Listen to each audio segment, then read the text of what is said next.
નવનીતભાઈનો કાગળ હવે આવ્યો. બગદાણાની ઘટના, નવનીતભાઈની એફઆઈઆર છે મારા હાથમાં. આ એફઆઈઆરમાં નવનીતભાઈ જે છે એ ફરિયાદી છે. હવે એની હું ફરિયાદ વાંચું છું. કેવી રીતે આરોપીઓને લાભ મળે, આરોપીઓ છૂટી જાય, જામીન જલ્દી થઈ જાય, સજા ન થાય, જે દિવસે કેસ આલે ત્યારે નિર્દોષ છૂટી શકે, પાસા ન થાય, આવું બધું બધી કાળજી પોલીસ અને કેટલાક ભાજપના નેતાઓ દ્વારા ગુજરાતમાં ગમે ત્યાં રાખવામાં આવતી હોય છે. આ તો મેં તમને મોરબીની, દાહોદની, પાલનપુરની, અમરેલીની ઘટનાઓ કીધી. આ બગદાણાની ઘટના. બગદાણાના કિસ્સામાં શું થયું કે આખો સમાજ આવ્યો, સમાજના આગેવાનો, રાજ્યના મંત્રીઓ, કેન્દ્રના મંત્રીઓ, કેબિનેટ મંત્રીઓ, સાંસદો બધા જ આવ્યા. તો અવડા મોટા નેતાઓને પણ ભાજપની સરકાર અને કેટલાક ટોમી અધિકારીઓ છેતરી ગયા, ખુલ્લેઆમ છેતરી ગયા અને આરોપીઓને ડિસ્કાઉન્ટ આપવામાં આવ્યું. નવનીતભાઈએ લખાયું, નવનીતભાઈ જે વિડીયોમાં બોલ્યા એ વિડીયોમાં એવું બોલે છે કે ભાઈ એને પહેલા જયરાજનો ફોન આવ્યો, પછી બીજા એક બે વ્યક્તિનો ફોન આવ્યો, ત્રીજાનો ફોન આવ્યો અને પછી રાત્રે આ માથાકૂટની ઘટના બની. હવે અહીંયા જ્યારે એફઆઈઆર લખી છે એ એફઆઈઆર ને આપણે વાંચીએ તો ખબર પડે કે પોલીસે ઘટના, માનો કે જયરાજે માર્યો છે, મરાયો છે, નથી મરાયો, એ તો તપાસનો વિષય છે. સરકારને એસઆઈટી ફેસઆઈટી બધું થયું છે, પણ કાગળ ઉપર જે પોલીસે લખ્યું છે એ પ્રમાણે કલમ તો નાખવી જોઈએ કમસે કમ. તમે કલમ જ સાચી નહીં નાખો તો કોઈ દિવસ સાચી તપાસ નહીં થાય. એસઆઈટી બનાવો કે આખી એબીસીડી બનાવો, જ્યારે તમારા કાગળમાં તમે ઈરાદાપૂર્વક 3-4 કલમ ઓછી લખી છે. એક તો દરેક વખતે ગુજરાતમાં એવું થાય છે કે ફરિયાદી જે ફરિયાદ લખાવે એ પોલીસ નહીં લખે, પોલીસ એની રીતે લખશે. તમે એમ કહો કે મને માર્યો, મારા ખિસ્સામાંથી આ કરી લીધું, મારો હાથ તોડ નાખ્યો, તો પોલીસ એમ કહેશે એવું નહીં લખાવવાનું, મને ગાળો દીધી એવું લખાવો ખાલી. તમે એમ કહેશો કે ભાઈ મારી પાસેથી પૈસા માંગ્યા, તો પોલીસ ના પાડશે એવું નહીં લખાવવાનું. તમે એમ કહેશો કે ફલાણા ભાઈનું નામ લખો, તો પોલીસ કહેશે ના, નામ નથી લખવાનું, તમે એમ નામ ખાલી અમે પાછળથી નામ ઉમેરી દઈશું. એટલે કોઈ પણ એફઆઈઆર જે લખાય છે એ ફરિયાદી સાથે જે ઘટના બની છે એ ઘટનાની એફઆઈઆર નથી હોતી. ફરિયાદી સાથે ધારો કે આટલી ઘટના બની હોય તો પોલીસ આટલી જ લખે એફઆઈઆરમાં, આટલું નથી લખતા.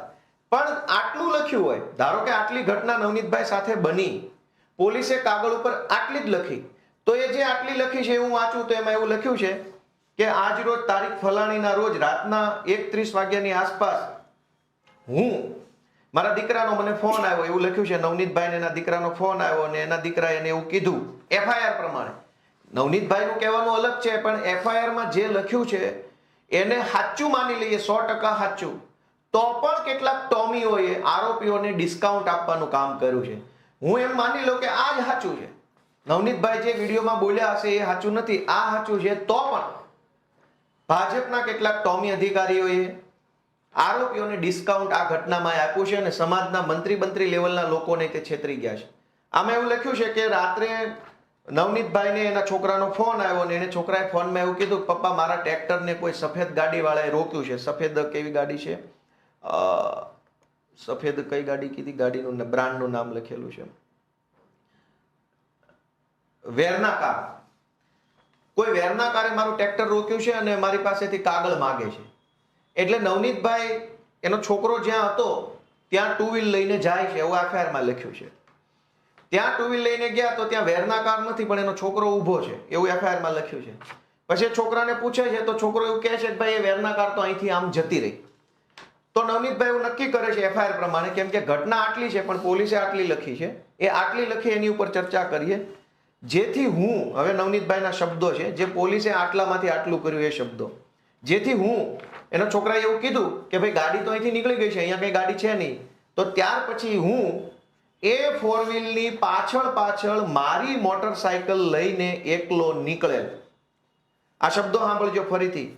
હું એટલે કે નવનીતભાઈ એ 4 વ્હીલની પાછળ મારી મોટરસાયકલ લઈને એકલો નીકળેલ અને હું આ 4 વ્હીલની પાછળ મોણપર ગામ જવાના રસ્તે મોણપર ગામના ઈશ્વરભાઈ શિયાળના બ્લોકના કારખાને પહોંચેલ ત્યારે આ સફેદ કલરની 4 વ્હીલ મારી પાછળથી આગળ આવીને ઊભી રહી.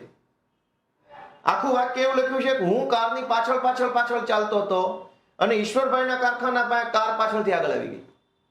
એફઆઈઆરમાં આવું વાક્ય લખ્યું છે. આ તો ખાલી એક મુદ્દો છે, એફઆઈઆર તો બહુ લાંબી છે. પોલીસે અહીંયા ચાલાકી વાપરી લીધી છે. શબ્દની ચાલાકી. કાલ કોર્ટમાં વકીલ કહેશે કે ભાઈ આગળ હતા પાછળ હતા તમને જ ખબર નથી, એનો અર્થ એ થયો કે તમે જૂઠું બોલો છો. હવે કોણ આગળ હતું કોણ પાછળ હતું એ કઈ નક્કી નહીં થાય, એનો વિડીયો ઓડિયો કઈ નથી. એટલે હું પોતે ઘડીક એમ કહું કે આગળ હતો ને હું એમ કહું પાછળ હતો તો મારી વાતનો કોઈ ભરોસો કરે નહીં. ફરીથી જેથી હું ફોર વ્હીલની પાછળ મારી મોટરસાયકલ લઈને એકલો નીકળે, હું આ ફોર વ્હીલની પાછળ મોણપર ગામના જવાના રસ્તે મોણપર ગામના ઈશ્વરભાઈ શિયાળના બ્લોકના કારખાને પહોંચ્યો ત્યારે આ કાર છે એ મારી પાછળથી આવીને આગળ ઉભી રહી ગઈ. લ્યો, પાછળ હતા પોતે અને કાર પાછળ આવી ગઈ. આ શબ્દ ચાલાકી પોલીસે આરોપીઓને ડિસ્કાઉન્ટ આપવા બનાવી છે. ભાઈ આમાં જયરાજ દોષિત છે કે દોષિત નથી એ તો પછીનો વિષય છે. પોલીસે કાર આગળ પાછળ શું કામ કરી નાખી? કાગળ ઉપર આટલી શબ્દ ચાલાકી કરી અને આ કેસને બોધો પાડવાનું કામ ભાજપનો પટ્ટો જેને ગળામાં પહેર્યો છે એને ઓલરેડી કરી નાખ્યું છે. હવે એસઆઈટી ની રચના કરે શું થવાનું, કેબિનેટ મંત્રીને કહેવાથી શું થવાનું, જ્યારે ચોરી તો અહીં કરી નાખી છે, ચોરી પકડાઈ ગઈ છે, હજુ બીજી ચોરી બતાવું કે આગળ એવું લખે છે કે ફોર વ્હીલ માંથી અજાણ્યા ઈસમો જેમાં 2 લાકડા 2 પાઇપ અને ધોકા લઈને ઉતરેલ અને મારવા લાગેલ. એટલે કે પહેલા એક કાર હતી એમાંથી 2 લાકડા 2 પાઇપ અને ધોકા લઈને કેટલાક માણસો ઉતર્યા અને મારતા હતા. ત્યારે બીજી એક સફેદ કલરની સ્વિફ્ટ કાર આવી અને એમાંથી બીજા 4 માણસો ઉતર્યા અને એ લોકો પણ ધોકાથી મને મારવા લાગ્યા. એક તો ઘટના આટલી બની છે, પોલીસે આટલી લખી છે, એ આટલીમાં તે ખોટું લખાણ છે. એમાં શું ખોટું છે કે એક કાર ઓલરેડી હતી ત્યાં, પાછળથી બીજી આવી, બધા પાસે ધોકા છે, બધાને ખબર છે કે નવનીતભાઈને મારવાનો છે. એનો અર્થ એ થયો કે આ વસ્તુ આયોજનથી થયેલી છે, કાવતરું કરીને થયેલી છે, પ્લાનિંગથી થયેલી છે. પણ નવનીતભાઈની એફઆઈઆરમાં આયોજનની, કાવતરાની, પ્લાનિંગની કલમ પોલીસે નાખી નથી આરોપીઓને ડિસ્કાઉન્ટ આપવા માટે જામીનનું. આયોજન અને કાવતરાની કલમ જૂની 120, નવી કલમ 61 એમાં લખ્યું છે ક્રિમિનલ કોન્સ્પિરન્સી. મેં જે અંગ્રેજીમાં વાંચ્યું કે van 2 or more person agree with a common object, 2 અથવા વધુ વ્યક્તિઓ સમાન ઈરાદા સાથે કામ કરવા માટે સંમત થાય તો એ ષડયંત્ર કાવતરાનો ગુનો લાગુ પડે છે.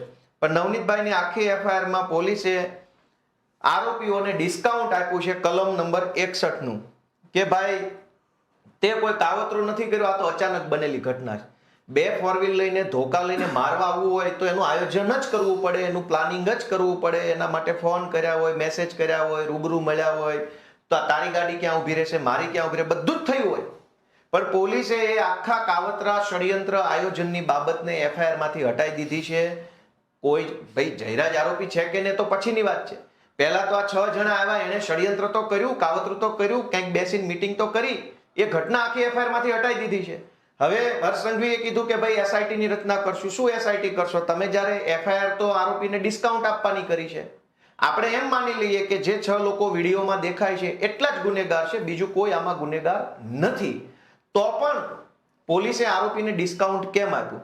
આની અંદર એક તો કાવતરાની કલમ નથી લખી નવનીતભાઈની ઘટનામાં. બીજું, કાયદામાં એક કલમ છે 34 નંબરની જૂની કલમ છે, એની નવી કલમ છે 3 ની પેટા કલમ 5. આ બહુ ઇન્ટરેસ્ટિંગ કલમ છે, આ જાણવા જેવો વિષય છે કે પોલીસ કેવી રીતે દરેક ઘટનામાં ગુનેગારોને ડિસ્કાઉન્ટ આપે છે.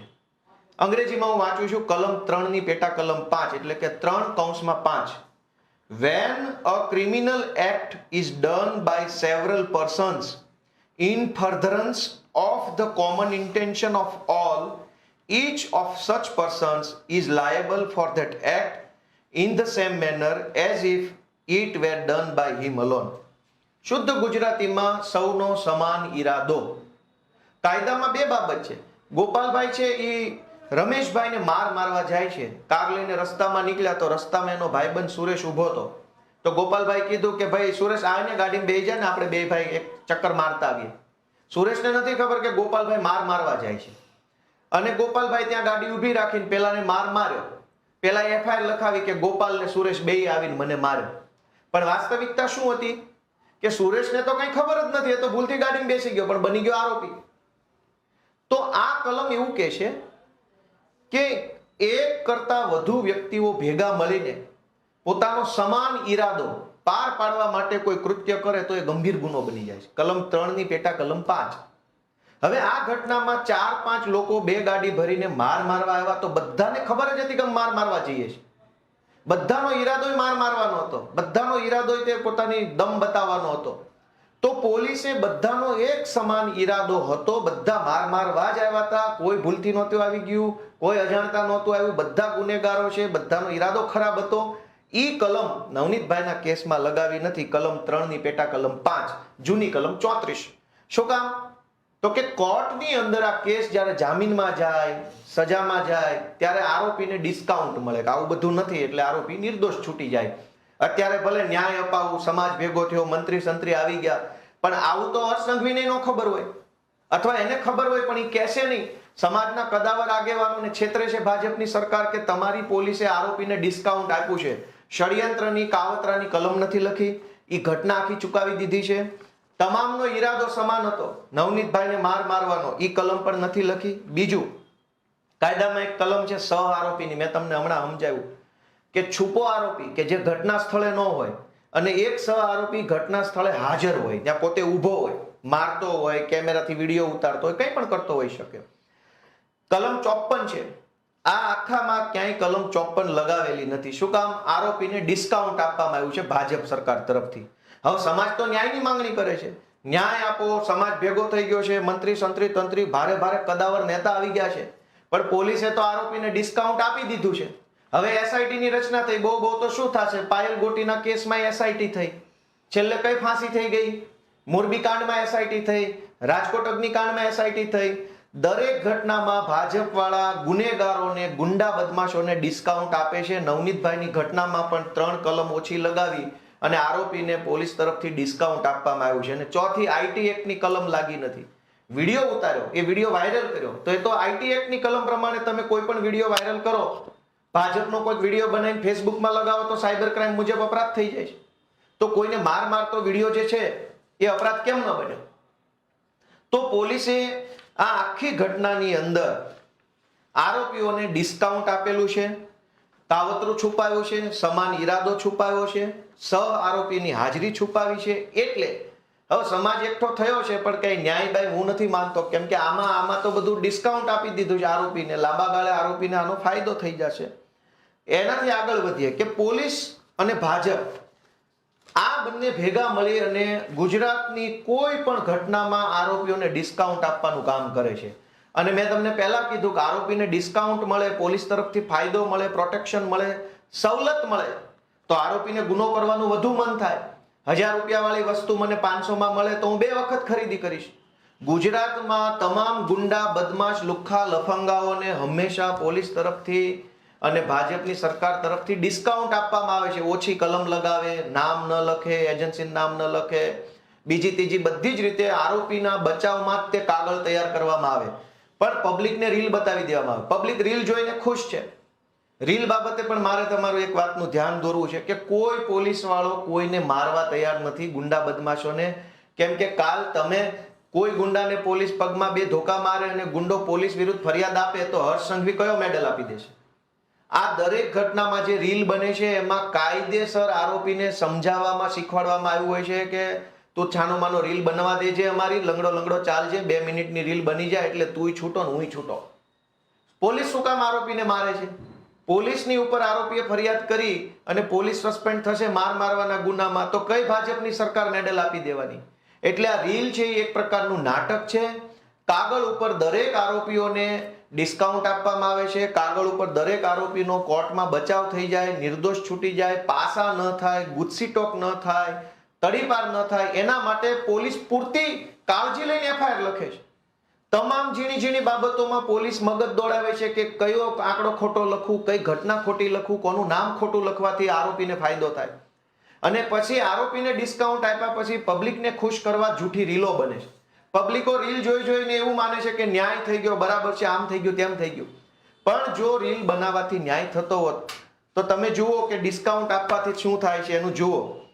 કે જે લોકો ગુનેગારો છે, ગુંડાઓ, બદમાશો, માથાકૂટિયા માણસો છે, એને ખબર છે કે કોઈ માર્યા બાર્યા નથી, આ તો ફાલતુ રીલ બનાવે છે, અંદર તો મજા જ. એટલે તમે સૌથી પહેલા ગુજરાતમાં છાપું વાંચો કે ગુજરાતમાં ગુનાખોરી વધી, 1 વર્ષમાં ક્રિમિનલ કેસમાં 3.44 લાખનો વધારો. શું કામ વધારો? આરોપીને ડિસ્કાઉન્ટ મળે છે, મજા આવે છે, ગુનો કરો એમાં ફાયદો છે, પોલીસ સપોર્ટ કરે, ભાજપ સપોર્ટ કરે, જેલ તંત્ર બધા જ સપોર્ટ કરે છે. એટલે ગુજરાતમાં ગુનાઓનું પ્રમાણ વધ્યું છે. આવું ચોખ્ખું છે. 1 વર્ષમાં 3.44 લાખ ગુનેગારો વધ્યા એટલા માટે કે દરેક ગુનેગારો જે ક્રિમિનલ માઇન્ડના માણસો છે એને ડિસ્કાઉન્ટ આપવામાં આવે છે. બીજું જુઓ કે આ સાયબર ક્રાઇમ 2022 કરતા 2023માં 31% વધારો. શું કામ? કેમ કે ડિસ્કાઉન્ટ આપે છે. સાયબર ક્રાઇમમાં જે લોકો પકડાય એની પાસેથી પૈસા લઈ અને પોલીસ એની ઓછી કલમ લગાડે, હળવી કલમ લગાડે, રિમાન્ડ ન લે અને કેસ રફે દફે કરી નાખે. એટલે જે સાયબર ક્રાઇમ કરનારો માણસ છે એ એક કેસમાં પકડાય પછી એને ખબર પડી જાય કે હવે તો 10 વાર પકડાવતો હોય કોઈ ફરક નહીં પડે, આપણે ફલાણા સાહેબારે ઓળખાણ થઈ ગઈ છે, પૈસા લઈને બધું રફે દફે કરી નાખશે. દરેક કેસમાં ગુનેગારોને ડિસ્કાઉન્ટ આપવામાં આવે છે એટલે ગુનાઓ વધતા જાય છે. આ છાપું વાંચો, ડિસ્કાઉન્ટ કેટલું છે. ગુજરાતમાં 100 દિવસમાં 550 દુષ્કર્મ અને છેડતી. પછી નીચે લખ્યું છે કે 2 થી વધારે દુષ્કર્મ થાય છે અને રોજ સરેરાશની 5 થી વધુ અપહરણની ઘટનાઓ બને છે. શું કામ? કે આ દુષ્કર્મ, છેડતી, અપહરણની ફરિયાદ લખાવા તમે જાઓ તો પોલીસ હંમેશા ગુનેગારની તરફેણમાં વાત કરે કે એફઆઈઆર નહીં લખાય, આ તમે ખોટા છો, અરજી આપી દો, તપાસ કરશું, જોશું, આમ છે તેમ છે, બાના કાઢે અને ગુનેગારોને ડિસ્કાઉન્ટ આપવામાં આવે છે. અને એટલે ગુનેગારોની હિંમત વધી જાય છે. આ સમાચાર ઉપર ફોકસ કરો ભાઈ. અહીંયા ખૂણામાં અહીં શું લખ્યું છે છાપામાં? આ સમાચારમાં આ જોઈ લો. એમાં એવું લખ્યું છે કે સુરતમાં લોકો કામે જતા પહેલા દીકરીઓને ઘરમાં પૂરી અને દરવાજે તાળા મારે છે. આટલી હદે ગુનેગારોને તો જેલમાં પૂરીને તાળા નથી મારવા પડતા. લોકો એટલી હદે, પોલીસ એટલી હદે ગુનેગારોને છાવરે છે, ગુંડા બદમાશોને એટલો બધો સપોર્ટ આપે છે કે ગુંડાઓની હિંમત એટલી વધી ગઈ છે કે ગમે તે કરો પોલીસ જ અમને બચાવી લે છે. ગુંડાઓને વિશ્વાસ જ પોલીસ ઉપર છે. અને પોલીસમાં આવું કેમ થયું? કેમ કે ગૃહમંત્રી બહુ મહાન માણસોને બનાવવામાં આવ્યા છે, મુખ્યમંત્રી એનાથી મહાન છે, એટલે ગુંડાઓને સરકાર ડિસ્કાઉન્ટ આપે છે. એના પરિણામે ગુજરાતની પરિસ્થિતિ જુઓ કે ગુજરાતમાં અપહરણ કરાયેલા 437 લોકોમાંથી 437 લોકોનો અતોપતો નથી. અપહરણ થયું પણ આજની તારીખમાં પોલીસને માણસ મળતો નથી. ચૈતર વસાવા, રાજુ કરપડા આંદોલન ઉપર ઉતરવાના હોય તો એને અંધારામાંથી ગોતી આવે છે, ગમે ત્યાંથી ગોતી લે. સીએમ નો પ્રોગ્રામ હોય તો આમ આદમી પાર્ટીના કાર્યકર્તાને ગમે ત્યાંથી ગોતી કાઢે છે, એલસીબી, ક્રાઇમ બ્રાન્ચ વગેરે. પણ અપહરણ કરાયેલા 474 લોકો પોલીસને આજ દિવસ સુધી મળતા નથી. શું કામ? કે આ અપહરણ કરનારી ટોળકીને પોલીસ તરફથી, ભાજપની સરકાર તરફથી ડિસ્કાઉન્ટ આપવામાં આવ્યું છે. તમે તારે ક્રાઇમ થાય એટલો કરો, અમને અમારું દેતા રહેજો. ભાજપમાં થોડુંક દો, થોડુંક અમને દઈ દો. પબ્લિક તો હિન્દુ મુસલમાન કરીને મત આપવા તૈયાર જ બેઠી છે. ત્યારબાદ ગુજરાતમાં 898 કરોડ રૂપિયાના અલગ અલગ મુદ્દામાલની ચોરી થઈ. એમાંથી 643 કરોડનો મુદ્દામાલ મળ્યો જ નથી. 898 એટલે ઓલમોસ્ટ 900 કરોડ રૂપિયાની ચોરી થઈ. અલગ અલગ, કોઈનો મોબાઈલ, કોઈનું સોનું ચાંદી, કોઈના ઘરેણા, કોઈનું કોમ્પ્યુટર, કોઈની 4 વ્હીલ, કોઈની 2 વ્હીલ. એમાંથી 643 કરોડ રૂપિયાનો મુદ્દામાલ તો હજુ સુધી કોઈને મળ્યો નથી. તો આ 643 કરોડ રૂપિયાનો મુદ્દામાલ જે ચોર લઈ ગયા, એ ચોર પાસેથી ચૂંટણી ફંડ કોણે લીધું, કટકી કોણે લીધી અને કોણે આ ચોર લોકોને ડિસ્કાઉન્ટ આપ્યું? ચોરને કોઈ બીક નથી. તમે જુઓ કે 5 વર્ષમાં ગુમ થયેલા 10,000 બાળકોમાંથી 3,000નો પતો નથી. 3,000 બાળકો ગુજરાતમાંથી ગુમ થયા છે, એનો કોઈ અતોપતો નથી. એટલા માટે કે ક્રાઇમ કરનારા લોકો છે એને ડિસ્કાઉન્ટ સરકાર જ આપે છે કે થાય એટલો ક્રાઇમ કરો, અમને હપ્તા દેતા રહેજો, એટલે બાકી કઈ વાંધો નથી. હવે તમે જુઓ કે જે ઘટના બહુ ચગી જાય. એક તો તમે જ્યારે ફરિયાદ લખાવા જાઓ છો તો પોલીસ ફરિયાદ લખવા જ તૈયાર નથી. માંડ ફરિયાદ લખાવો તો જેવી તેવી ફરિયાદ લખે છે. કેટલાક કિસ્સામાં વિડીયો વાયરલ થઈ જાય, ખૂબ બધું ભમાભમી મચી જાય, એટલે પરાણે એફઆઈઆર દાખલ કરવી પડે તો આરોપીઓને ડિસ્કાઉન્ટ મળે, કલમ ઓછી લગાવે, વાક્યો બદલી નાખે, શબ્દો બદલી નાખે, નામ છુપાવે. આવું બધું કરીને પણ છતાંય જે એફઆઈઆર લખાય છે, છતાંય એ એફઆઈઆર માંથી 3 વર્ષમાં 10,000 કરતા વધુ ખાલી પોક્સોના કેસ નોંધાય. એટલે 17 વર્ષ કરતા ઓછી, 18 વર્ષ કરતા ઓછી ઉંમરની દીકરીઓ ઉપર બળાત્કાર, છેડતી, રેપના કેસ નોંધાયા. અને એમાં fast track court. Fast track court એટલે ફાસ્ટ એટલે ઝડપ, ટ્રેક એટલે જલ્દીથી કેસ જેનો નિકાલ થઈ જાય. ફાસ્ટ ટ્રેક કોર્ટ બનાવી સરકારે. એમાંય 10,000 થી વધુ કેસ તો એમાં પેન્ડિંગ છે. રેગ્યુલર કોર્ટમાં તો